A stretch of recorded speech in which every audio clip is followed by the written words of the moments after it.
Bom, pessoal, eu acho que como a Cenícia começou a falar, a grande questão da escrita, dela ser professora e da responsabilidade do que a gente está escrevendo para as nossas crianças. Eu entendo que quando nós somos escritores, como a Malu, para adultos, escreve mais para adultos, você pode criar na sua imaginação o que você desejar, você pode dar asas para essa imaginação, porque o adulto ele já tem um filtro. Mas quando a gente escreve para crianças, não é bem assim, porque ela não tem filtro. A criança não sabe o que é certo, o que é errado, o que é saudável, o que não é saudável. Então, a responsabilidade de escrevermos para as crianças, ela é potencialmente muito grande. E a Malu, do jeito dela, meio, como eu vou dizer, humilde, de falar, ela traz uma questão que é da vida dela, que é algo muito sincero, que é algo muito importante. Então, por isso que é a voz do coração. Eu acho que ela poderia falar um pouco sobre o livro e depois você falar sobre esse processo da escrita, né? Pode ser? Então eu vou primeiro. Bom, eu fui adotada com um dia de vida. Um dia. Minha mãe é adotiva, ela me criou com muito amor e carinho e isso até me emociona, porque ela não está mais aqui. E é difícil um pouco falar. Ai, deixa eu respirar. Mas ela queria muito ter uma filha e ela tem problemas na parte de ovários, ela não pôde. E ela sonhava, e um dia, assim, aquelas histórias que a gente nem acredita, né? Parece filme. Ela estava numa praia e ao lado dessa praia tinha uma senhora que fazia o trabalho. Naquela época não existia fila única de adoção, né? Então essa senhora, ela em Belo Horizonte, ela recebia crianças e encaminhava para famílias. Antes mesmo das crianças nascerem, já eram encaminhadas. Foi assim que eu cheguei na casa dos meus pais. E assim, o assunto, a adoção, é um assunto que ainda tem muito estigma. A sociedade ainda estigmatiza muito esse assunto. E é um assunto que não precisa ser assim, nem endeusado, nem fantasioso e também nem com preconceito. É algo natural. Do mesmo jeito que existem as crianças. Eu tenho filha que foi gerada no meu ventre.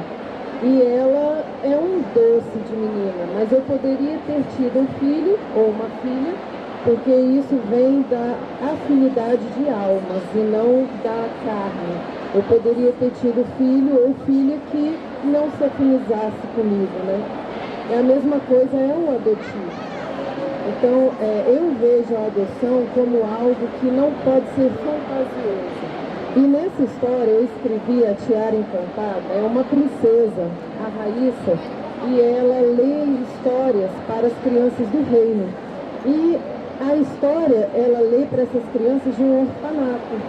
E nesse orfanato existiu a Kira e a irmã Natasha. Na minha história, para tirar esse estigma de adoção, essa fantasia, eu coloquei que a menina que foi adotada, ela não teve amor dos pais adotivos, do pai adotivo. Porque isso também pode acontecer. O casal pode querer muito um filho e não valorizar essa realização. E nessa história ela não foi, a Natasha, a irmã da Kira, ela não foi amada. Ela simplesmente foi usada por um mago para poder se casar com o príncipe do reino. E anos mais tarde, o príncipe acaba se apaixonando pela irmã dela, que continuou no orfanato, dando aula para as outras crianças e ficou morando com as freiras. E aí a Kira, o príncipe se apaixona pela Kira e a Natasha se afastou totalmente da irmã. Quando ela revê a irmã, ela revê numa situação que a Kira, ela vai morrer se ela não fizer alguma coisa para ajudar. E nesse momento vem um sentimento fraterno à tona. Todo um sentimento de irmãs que foram separadas e se reencontram. Então a adoção aqui, eu não fantasiei essa adoção. Eu coloquei a realidade que pode acontecer realmente na vida real.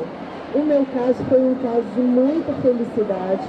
Meus pais me amaram, me educaram com todo amor e carinho, mas eu conheço casos de adoção que não aconteceu isso, né? Não foi com esse amor como a gente imagina que seja.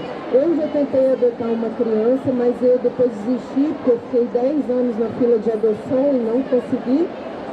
Mas a primeira coisa que a psicóloga e a assistente social, elas perguntaram, pode ser de qualquer cor de pele, pode ser cabelo cacheado ou não, o que vocês querem colocar na ficha? Aí eu parei para pensar, será que eu estou preparada para adotar? Será que eu quero realmente uma criança loura de olhos claros ou uma criança preta com o cabelo bem cacheado?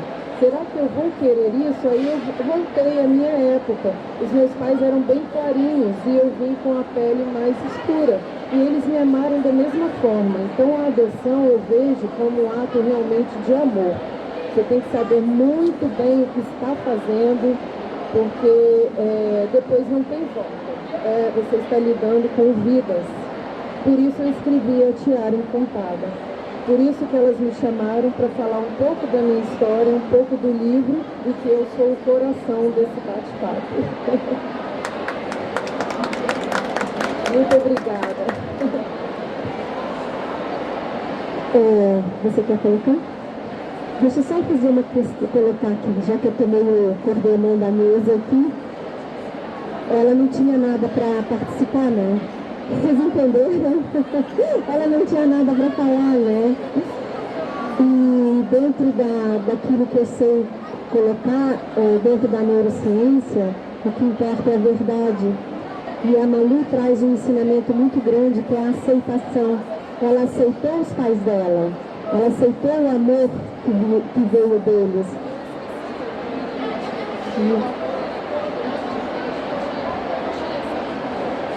Então, a aceitação é uma frequência muito alta, muito alta.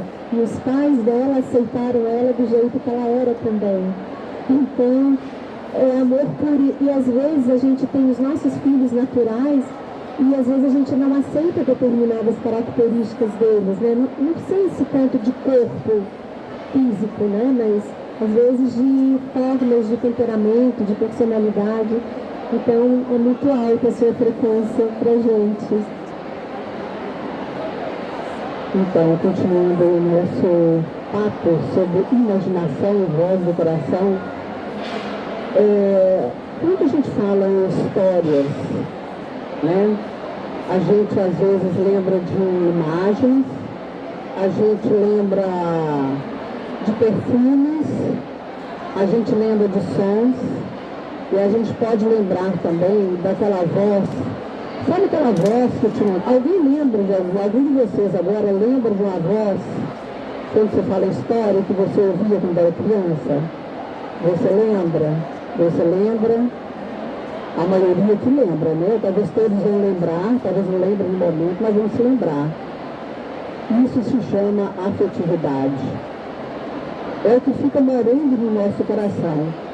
Por isso que as histórias, elas são perenes, né? É aquilo que mexe com a imaginação. É aquilo que mexe com a imaginação e também com o coração, né? Tem uma citação do Antônio Cândido, que é um sociólogo, né, crítico literário. Ele traz sobre a questão da fabulação. O que é a fabulação? Ela é tão importante, né, quanto as nossas necessidades básicas, de comer, de dormir.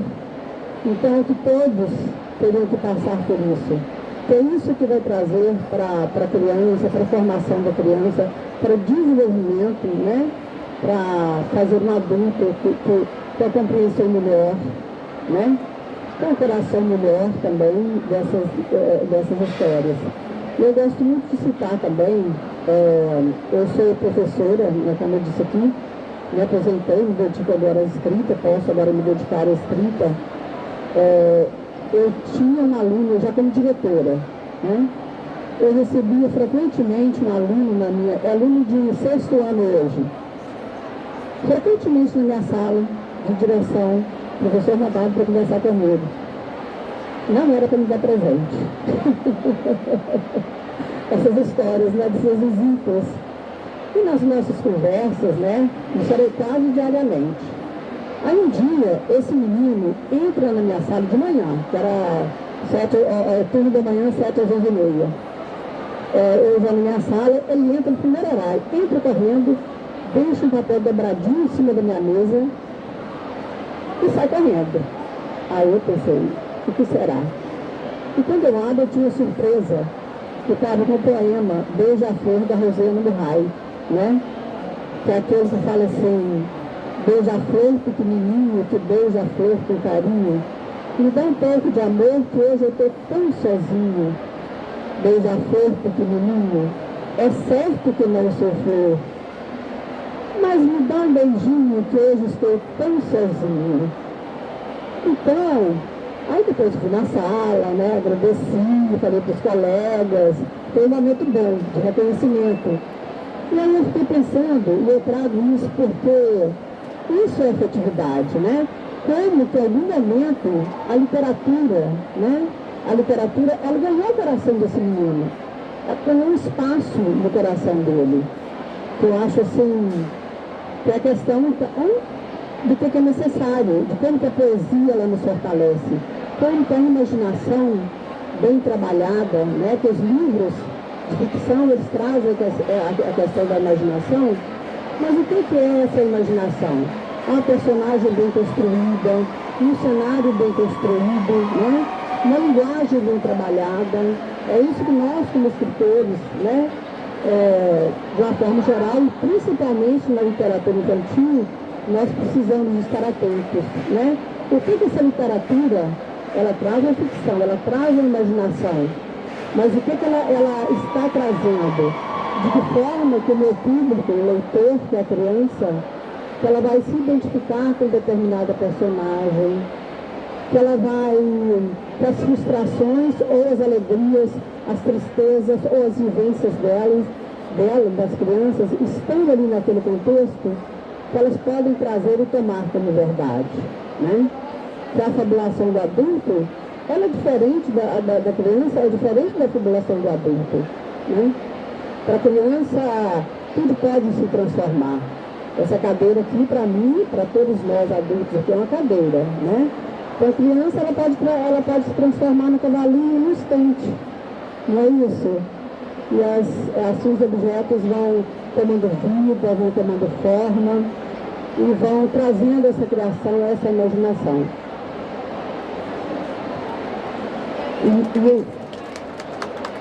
E pegando esse gancho da imaginação, só para vocês terem consciência, a imaginação é uma lei.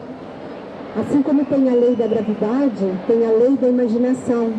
Uma pessoa que nunca foi à escola, ela sabe que se ela subir no telhado e ela não for cuidadosa, ela vai cair. Que tudo cai, tudo quebra, né? Então, é uma lei que já está dentro da gente. Nós já crescemos, já nascemos com essas leis. Elas só precisam ser desenvolvidas. Então, como a Ceícia falou, para a criança, essa cadeira pode se tornar um cavalinho. Um livro pode se transformar numa panelinha. E por aí afora. Então, a lei da imaginação não deveria finalizar quando a gente é criança. Para todos os adultos que estão aqui, aprendam uma coisa bem importante. A lei da imaginação é uma lei criadora de mundos. Então, se você deseja algo, imagine aquilo já acontecido. Eu tenho meu sonho de comprar um apartamento. Então, faça como as crianças. Imagine um apartamento, você já é naquele apartamento. De que tamanho? Em que rua? Qual é o valor que eu posso comprar esse apartamento? Então, crie isso dentro de você primeiro. É isso que as crianças sabem fazer. Então, quando eu crio isso dentro de mim, lá fora manifesta, o mundo externo vai manifestar aquilo que está dentro de mim. Então, isso é muito, muito importante, a imaginação. E ensinar para as crianças que não precisa crescer e perder, mas sim ensinar para os adultos resgatar algo que já estava lá dentro da gente. Isso se chama cocriação. A gente cocria, imagina, cocria o que a gente almeja na vida, né? O que a gente deseja, tanto materialmente ou não. E quando você acredita que realmente pode acontecer e acredita no seu potencial, essa cocriação realmente passa do campo da imaginação para a realidade. A gente cocria livros, né? E os livros estão aqui materializados. Vocês podem cocriar o que vocês quiserem, como as crianças criam, né? Cocriam. Você podia mostrar os seus livros? Então, A Libélula das Asas de Ouro é o meu primeiro livro publicado. E ele traz bem essa questão aí da afetividade, como a Malu lá já citou na história, né, a partir da história real dela, essa questão da afetividade. Resumidamente falando, o livro conta a história de uma família de camponeses que mora... Essa família mora nas montanhas de Minas Gerais e vive da plantação de lavandas. E para o caminho, né, do trabalho, toda manhã, o pai ele levanta e tem a pretensão de acordar. A família precisa trabalhar, ele precisa estar vivo todos os dias para ganhar pão da família, que é o trabalho. E esse pai também, todos os dias, né, ele vai com esse filho ao final da tarde e conta histórias para o filho e principalmente a história da Libélula das Asas de Ouro. Bem, em determinada altura da história, esse pai precisa partir. E aqui o trecho ele conta de uma forma bem metafórica sobre a morte desse pai, né, que ele vai fazer uma viagem. Não é uma viagem dessas que se compra passagem, vai contando as estrelas por a noite, né? Ou vai observando a paisagem se for durante o dia, não. É aquela viagem, né, que a terra recebe o viajante, uma cobra de flores, né? E vela pela eternidade, vamos dizer assim. Bem, um dia essa mãe, a mãe fica sozinha com os filhos, ela precisa então de cuidar da terra, arrumar a casa, cuidar da terra, olhar as crianças, essas coisas bem de dona de casa, e que tem ainda que dar conta de toda essa plantação. Bem, ela manda então esse menino, que já um rapazinho, pede que ele vá até a vila do seu Salomão, né? O seu Salomão era um dono da vila, dono da venda de uma vila próxima, e o seu Salomão, ele tinha tudo nessa venda, né? Tinha bem essas características das vendas de beira de estrada de Minas, dos pequenos vilarejos de Minas Gerais, onde tem linguiça pendurada na fumaça, tem o queijo também, tem os brinquedos, todos lá à mostra, mas esse menino não podia comprar nada. Nada. Ele tinha apenas trocar toda a mercadoria pelos mantimentos, um tiquinho de arroz, um tiquinho de feijão, como nós mineiros dissemos, um tiquinho de cada coisa, para levar para a mamãe. Só que até a uma altura dessa estrada, ele entra numa gruta para descansar. Os pés já não aguentavam mais e ele entra para descansar. Só que ao adormecer, aparecem os garotos trocam os mantimentos todos por pedras. E quando esse menino acorda, grande é a surpresa dele, ele fica muito triste, enfim, pensando como que vai acontecer, mas quando ele começa a cantar a canção de acordar, que está como livro, aí entram as libélulas, todas as libélulas, e entre elas está a libélula das asas de ouro. E ela vai tocando pedra por pedra e as transforma em ouro. E aí o menino fica maravilhado, e vai cantando com as libélulas a caminho de casa.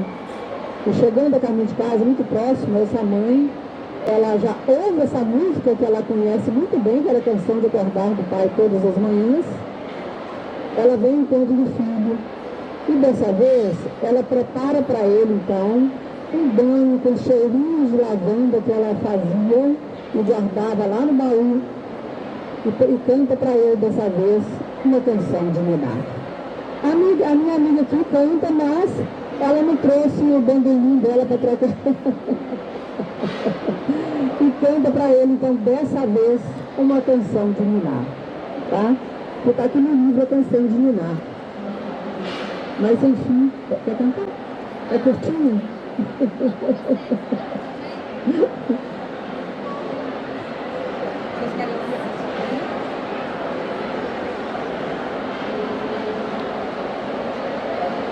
Dorme, meu filho querido, dorme, meu filho amado, vai fechando seus olhinhos, sonha que estou ao seu lado, sonha que estou ao seu lado, durante toda a vida, ternura e gratidão, comigo meu coração.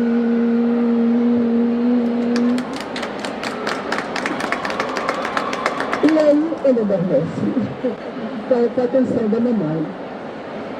É tão lindo isso, né? Porque quando a gente estuda sobre a imaginação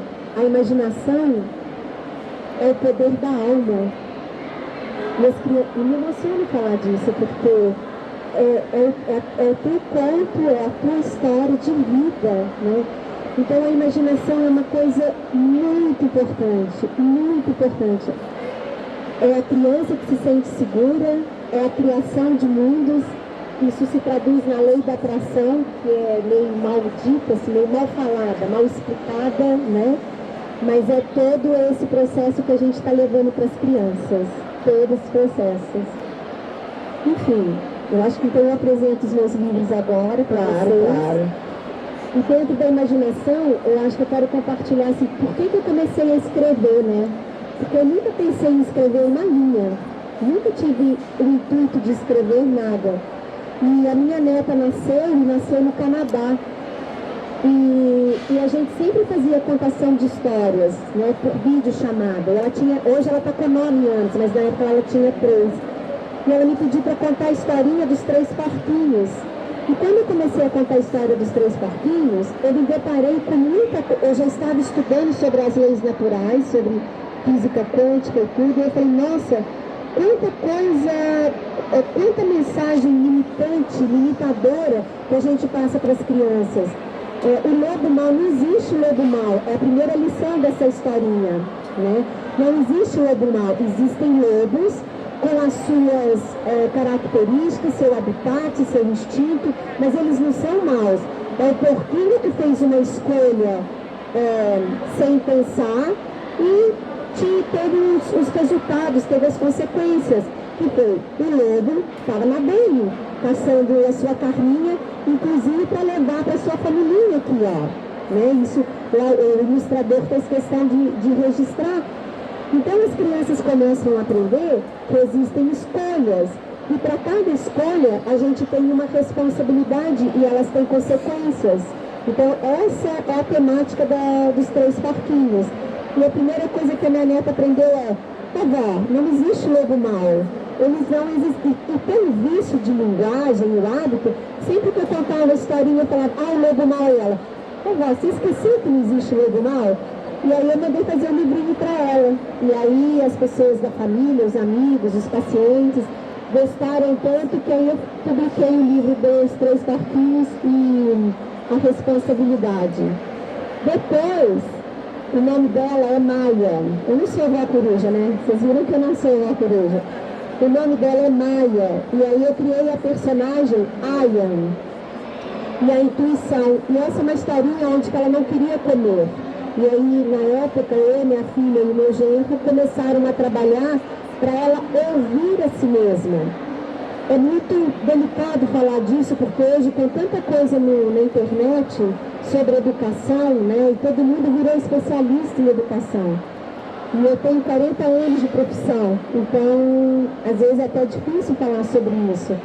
Mas entre a história, ela é muito importante, porque a criança passa dentro de uma escolha limitada, dentro de uma certa idade, ela pode escolher.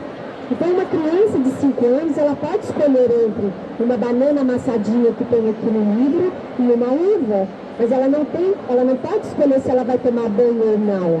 Banho não é uma opção.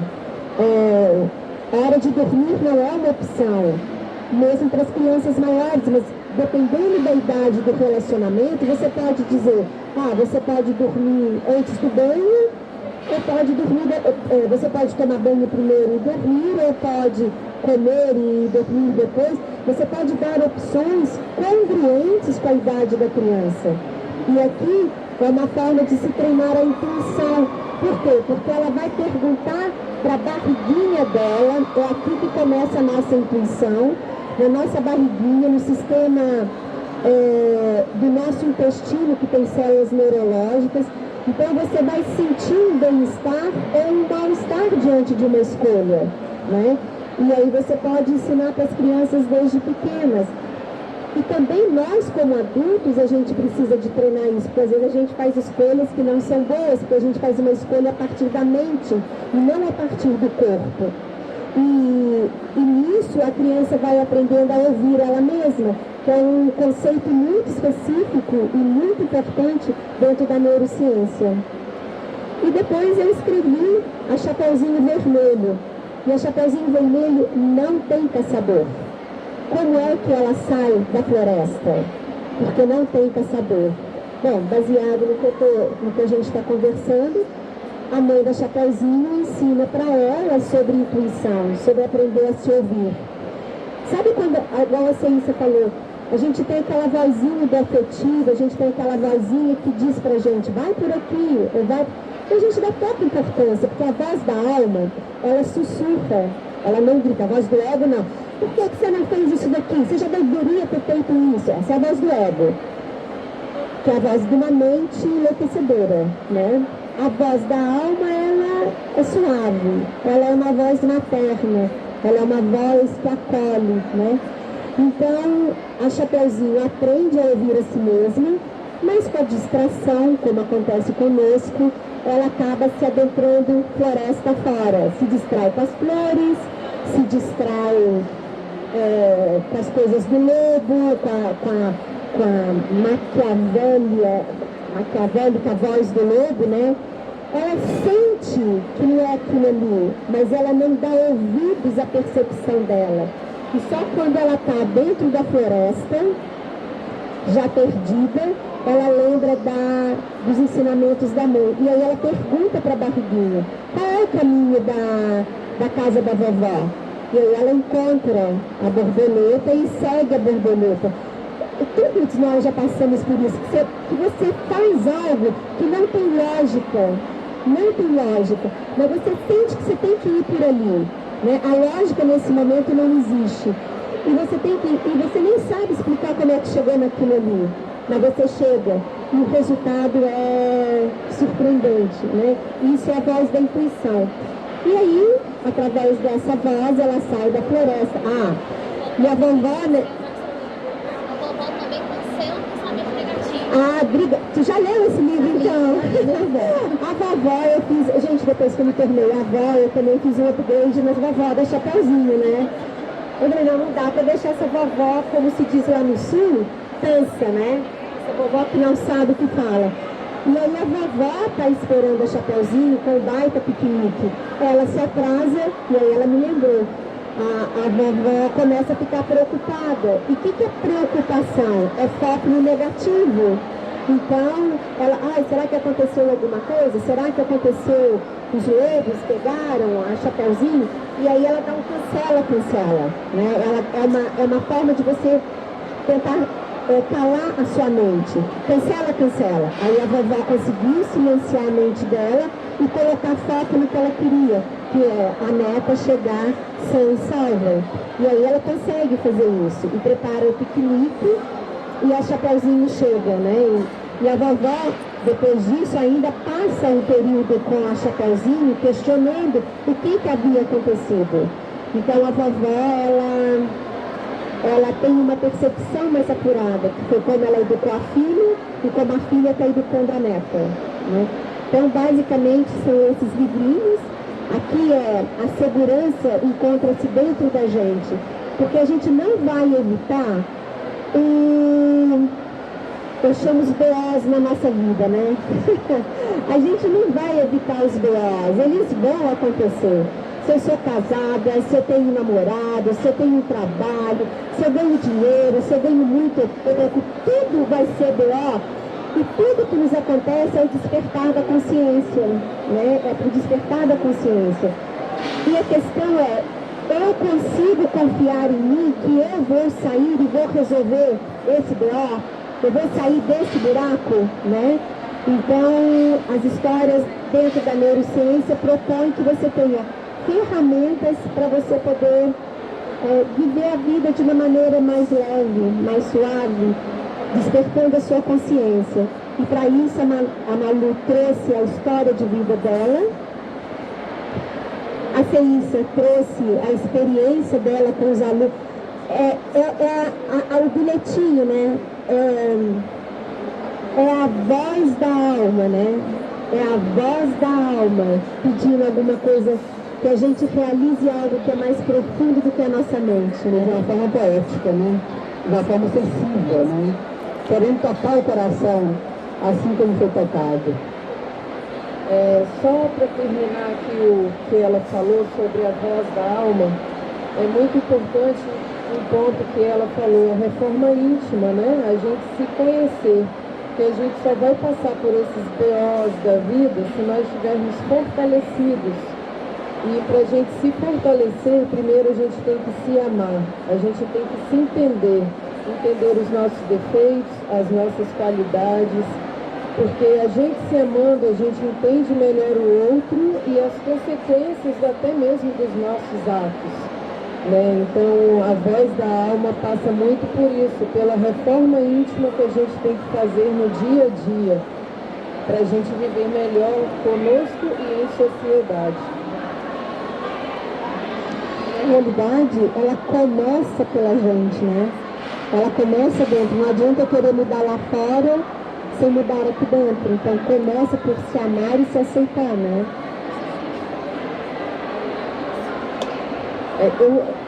Posso só falar um pouquinho aqui?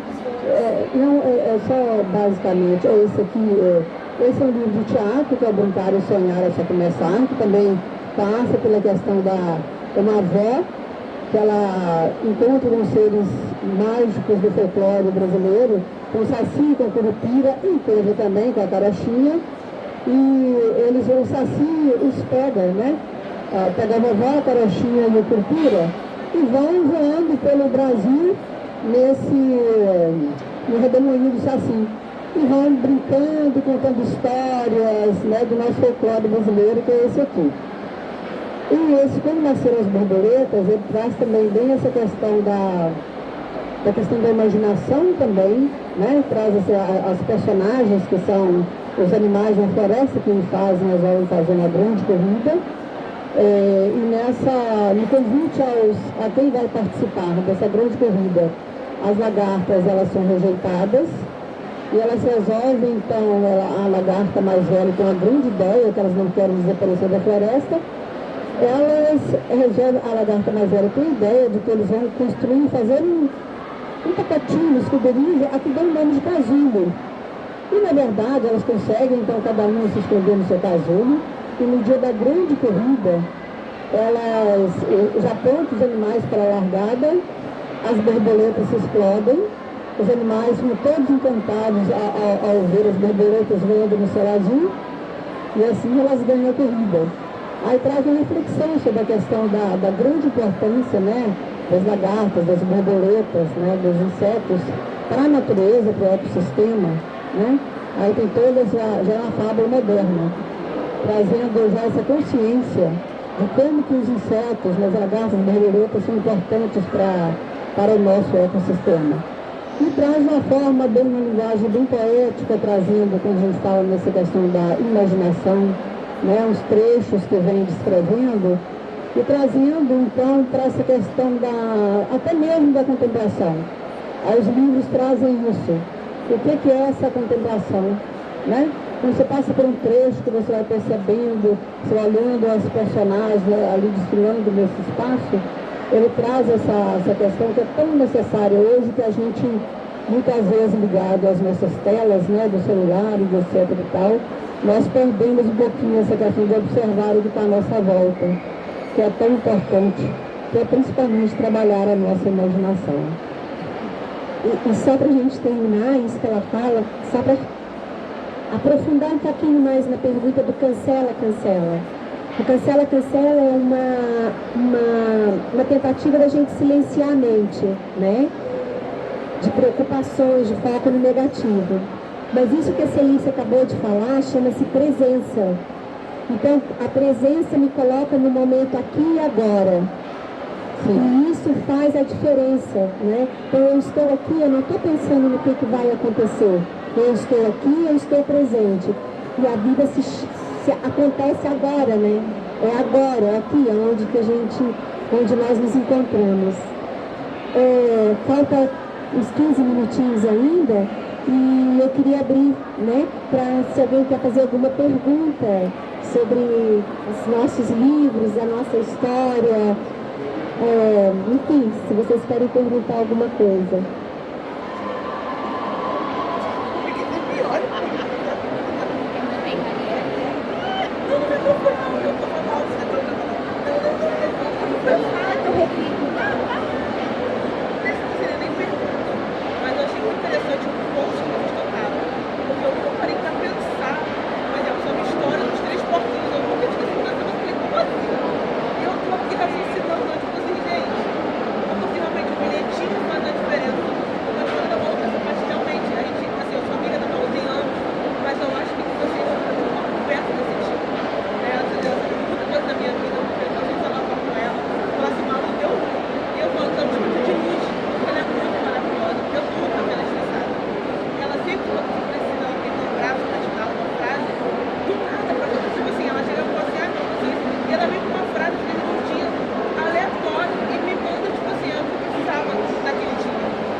Como é que é seu nome?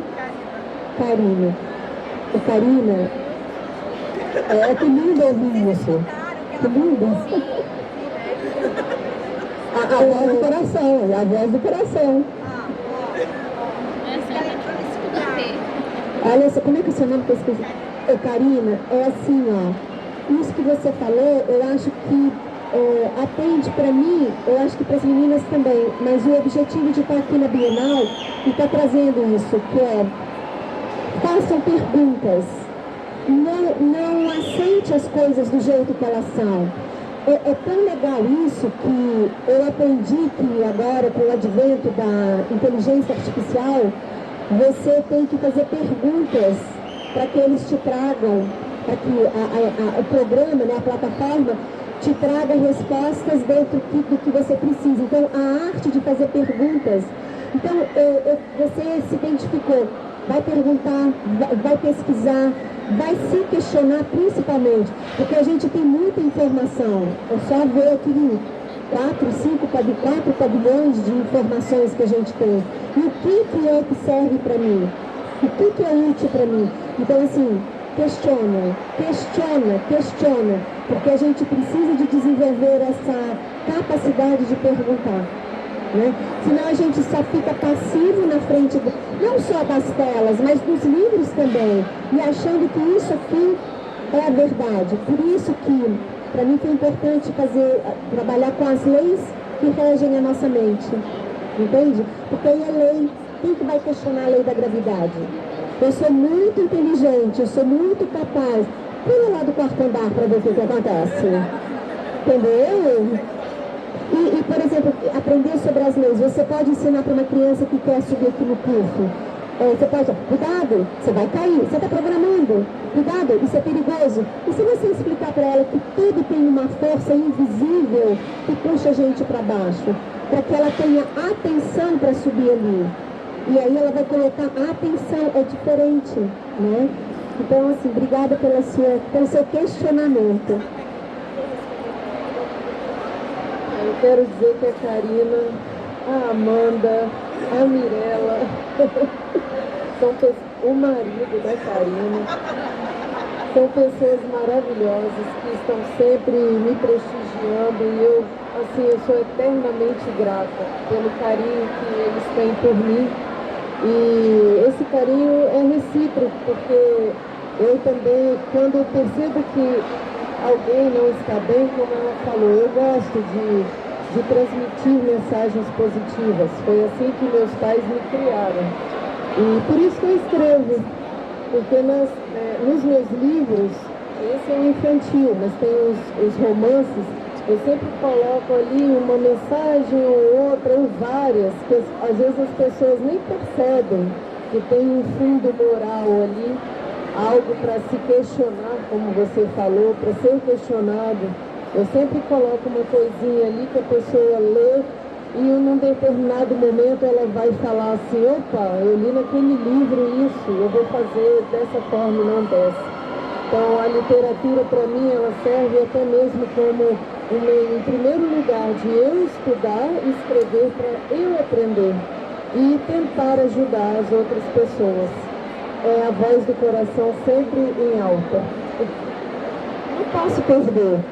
Lei da atração em vigor. Ela dá, ela recebe, entendeu? A gente tem que ficar focado no que a gente está dando, porque você, não tem como você plantar banana e colher maçã, né? Aí,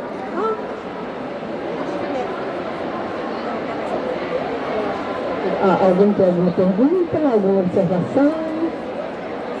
Pois não. Para quem?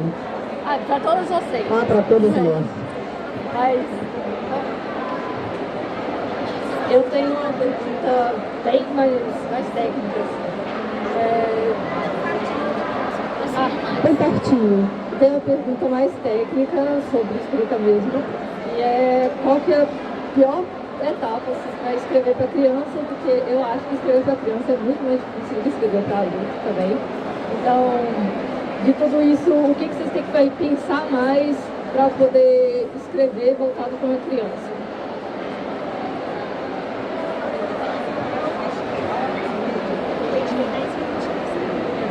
Então, realmente escrever para a criança não é fácil, né? A criança, ela vai gostar, ela vai pegar o seu livro, ela vai gostar ou não, né? Então, assim, é que eu comecei a falar no início sobre essa preocupação que nós escritores temos que ter de escrever histórias que ela conquistem a criança através de uma verdade. Porque quando a história, ela ganha essa criança, né, esse leitor que é a criança, como verdade, ele passa a acreditar. Ele vai acreditar naquela história. É o que a gente estava falando, a fabulação para o adulto é diferente da fabulação para a criança. Então, à medida que ele acredita, que ele confia, ele vai acreditar e vai gostar da história. E para isso acontecer, você tem que ter um livro bem diagramado, uma história uma narrativa bem construída, né? Sim, uma ilustração que chame a atenção, uma linguagem que seja acessível a esse público, não que seja uma linguagem, uma linguagem que é acessível, tranquila, de fácil entendimento. Tá? Não vou falar tudo não, que os colegas têm que contribuir também no público. Tá bom? Mas é isso aí. É necessário que ela acredite no que ela está, nesse livro que ela tem em mãos. Eu vou complementar. Qualquer faixa etária, a escrita, você tem que ter valores. Porque não adianta escrever só por modismo, só porque vende mais. O mais importante é que em qualquer história, seja infantil ou seja adulta, tenha valores nessa história, valores morais, que vão realmente acrescentar na vida de alguém. Não é escrever por escrever, para ganhar dinheiro ou para ganhar um concurso, mas escrever algo que possa induzir seres humanos a errar. Então eu, por exemplo, quando eu escrevo pensando muito nisso. O que eu posso fazer para que aquela pessoa evolua lendo aquela história? E isso também passa pela história infantil. Principalmente, e a infantil ainda é muito mais preocupante, porque são seres que ainda estão se formando ainda, né? Então eles acreditam até com mais facilidade naquilo que eles leem. Então tem que ter muita responsabilidade na escrita. Então, quando você for escrever, pense sempre nisso. Se fosse comigo, se fosse com meu filho, com meu sobrinho, eu gostaria que ele lesse esse tipo de conteúdo. Isso é muito importante. Que bom. Mais coisas para perguntar. Isso que elas falaram, né? Que a Malu traz, a Ceissa traz, assim, acho que é por isso que a gente se encontrou, porque a gente tem um foco no humano, um foco nos valores, né? Um foco na verdade. A gente até pode errar, mas a gente vai estar errando querendo acertar. Então, assim, é fundamental isso, é fundamental. E é a voz da alma que a criança precisa. Ter espaço para ela se expressar. E se expressar em segurança, né? Se expressar com segurança. E a fantasia permite isso. A fantasia, ela permite, a imaginação permite que eu crie um personagem.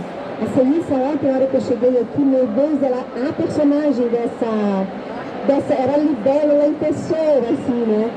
E era lindo de ver, e era lindo de assistir a leveza dela. E as crianças que passavam, olhavam, se encantavam, os adultos se encantavam. Então, assim, é um compromisso com criar valores, com amor. A voz do coração, escrita, imaginação, a voz do coração. E antes de, só para finalizar, eu gostaria muito de agradecer a Lela Malta, esse espaço aqui do Escreva Garota, que é um espaço que nos possibilitou a nos encontrarmos e trazer isso assim como fruto mesmo do nosso trabalho, como uma verdade. Então eu queria deixar aqui o agradecimento a Lela e a esse espaço Escreva Garota. É isso. Obrigada Obrigada a vocês. Obrigada.